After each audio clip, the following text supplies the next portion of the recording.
بخاری مسلم دونوں میں حدیث ہے، مولا علی علیہ السلام خود روایت کر رہے ہیں. وہ کہتے ہیں کہ نبی علیہ السلام کو جب اللہ نے کشادگی دی، کچھ غلام آپ کو گفٹ ملے، تو میں نے فاطمہ سے کہا کہ تم پورا دن گھر کی صفائی کرتی ہو، چکی چلاتی ہو، اس کی وجہ سے ان کے ہاتھ پہ بھی نشان بن گئے تھے.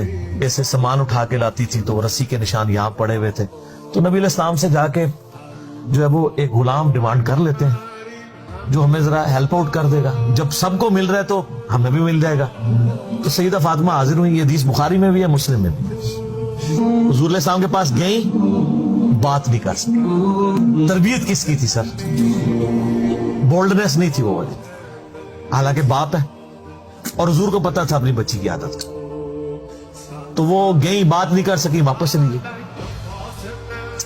تو حضور علیہ السلام محفل برخاست ہوئی، آپ خود آ گئی. سر وہ حدیث کمال ہے. مولا علی کہتے ہیں میں اور فاطمہ ایک چادر میں لیٹے ہوئے تھے اور نبی علیہ السلام ہمارے گھر میں آئے اور پاؤں کی جانب سے نبی علیہ السلام ہمارے بستر میں داخل ہوئے، حتیٰ کہ آپ کے پاؤں کی ٹھنڈک ہم نے اپنے سینے پہ محسوس کی.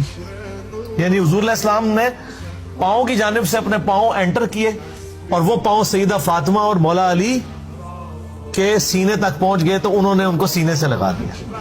سر یہ فرینکنس کسی صحابی کو نصیب ہو سکتی ہے؟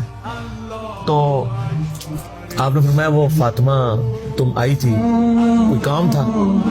سیدہ فاطمہ سے پھر بھی بات نہیں نکلی. حضرت علی کہتے ہیں میں نے نا پھر کہا یا رسول اللہ وہ میں نہیں بھیجا تھا، پورا دن کام کرتی ہے.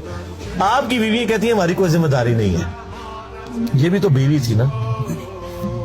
میں نے غلام کے لیے عرض کیا تھا یہ تھک جاتی ہے میں ہیلپ آؤٹ کر دے گا. آپ نے اسلام فرمایا میں تمہیں سے بہتر نہ چیز عطا کروں. کہ یا رسول اللہ عطا کریں. یعنی آپ لوگ تو سمجھ رہے ہوں گے کہ غلام مانگا ہے تو شاید ایک گھوڑا بھی ساتھ گفٹ مل جائے گا. ان کا جب رات کو بسترے پہ جانے لگو نا تو 33 دفعہ سبحان اللہ، 33 دفعہ الحمدللہ اور 34 دفعہ اللہ اکبر پڑھ لیا کرو. یہ تمہارے لیے اس غلام سے بھی بہتر ہے. یعنی سارے دن کی تھکاوٹ اتر جائے گی. اچھا یہ حدیث مولا علی پوری زندگی سنایا کرتے تھے کیونکہ حضرت فاطمہ اور مولا علی کی ایک محبت بڑی مثالی تھی. تو لوگ بھی جو ہے نا وہ مولا علی سے پوچھا کرتے تھے وہ فاطمہ والی حدیث، تسبیح فاطمہ. اسے تسبیح فاطمہ اس لیے کہا جاتا ہے کہ حضرت علی کہتے ہیں کہ وہ دن ہے آج کا دن ہے، میں نے کبھی یہ وظیفہ چھوڑا نہیں ہے. سر استقامت تو خود مل جاتی ہے. جس کے بسترے میں جا کے نبی علیہ السلام وظیفہ سکھا رہے ہوں تو وہ پوری زندگی اس واقعے کو کبھی بھول سکتا ہے کہ مجھے خود آ کے میرے بسترے میں آ کے اور حتیٰ کہ آپ کے قدم مبارک میرے سینے سے لگے تھے، اس حال میں حضور نے مجھے یہ تحفہ دیا ہے. وہ تحفہ کوئی بھلا سکتا ہے؟